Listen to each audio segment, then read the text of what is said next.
Ambedkar ఆశయమే MRPS లక్ష్యం. ఈ రోజు సీతారాంపురం మండలం స్థానిక ఎంపీడీఓ ప్రాంగణం నందు విలేకరుల సమావేశం నందు ఎంఆర్పీఎస్ నాయకులు మాట్లాడుతూ ఎంఆర్పీఎస్ ఉద్యమం 30 సంవత్సరాల సుదీర్ఘ పోరాటాలతో అనేక ఒడిదొడుగులను ఎదుర్కొని ఉద్యమం కోసం అనేక మంది ప్రాణత్యాగం చేశారన్నారు. అలాగే సమాజంలో ఉండే అన్ని వర్గాల కోసం సామాజిక ఉద్యమాలను కూడా ఎంఆర్పీఎస్ చేసిందన్నారు.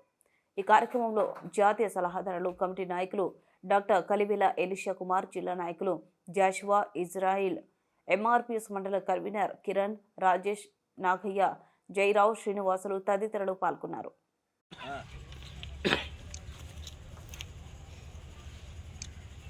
పాత్రిక విలేకరులందరికీ ఉద్యమ నమస్కారాలు.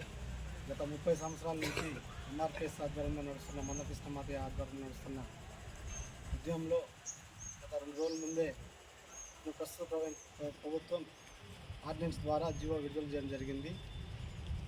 ఎంఆర్పీఎస్ స్థాపించిన 30 సంవత్సరాల నుంచి పోరాటంలో చనిపోయిన దళిత వీళ్ళందరికీ ఒకసారి గుర్తు చేసుకుంటూ వాళ్ళకి ప్రాధాన్యం చేస్తూ వాళ్ళ ఆత్మకు శాంతి కలగాలని కోరుకుంటూ, అదేవిధంగా ఈ ఉద్యమంలో ఫస్ట్ నుంచి సహకరించిన పెద్దలు అందరికీ మరొకసారి కృతజ్ఞతలు తెలుపుతూ, విద్యావంతులు కానీ ఉద్యోగస్తులు కానీ ఈ ఉద్యమానికి సహకరించిన ప్రతి ఒక్కరికి ఉద్యమ నమస్కారం తెలియజేస్తూ, ఈ రాబోయే ఈ వారం 10 రోజులలో అన్ని మాదిగ వాడల్లో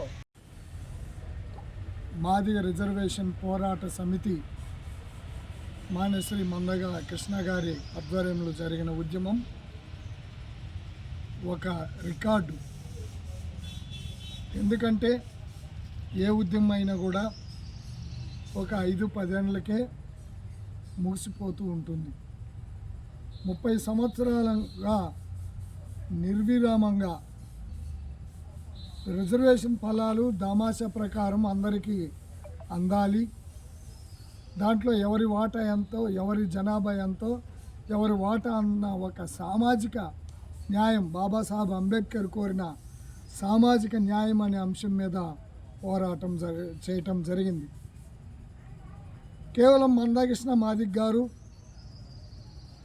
మాదిగల కోసమే కాకుండా ఈ సమాజంలో అన్ని వర్గాల కోసం పోరాటం చేసి అన్ని వర్గాల ప్రజలకి, వికలాంగులకి, విధువులకి, గుండె జబ్బు వచ్చిన వారికి అందరికీ వాళ్ళ హక్కుల కోసం, వాళ్ళ సంక్షేమం కోసం పోరాడిన ఏకైక సాంఘిక నేపథ్యం ఉన్న ఉద్యమం ఎంఆర్పీఎస్ ఉద్యమం.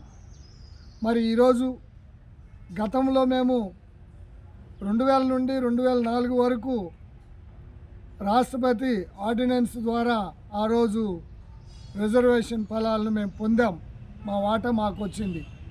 స్వాతంత్రం రాక మునుపు, స్వాతంత్రం వచ్చినప్పటి నుండి మొన్నటి వరకు 2000 వరకు రాని ప్రయోజనాలు, సంక్షేమాలు మాదిగ, రెల్లి, ఇతర కులాలు, ఉపకులాల్లో జరిగింది.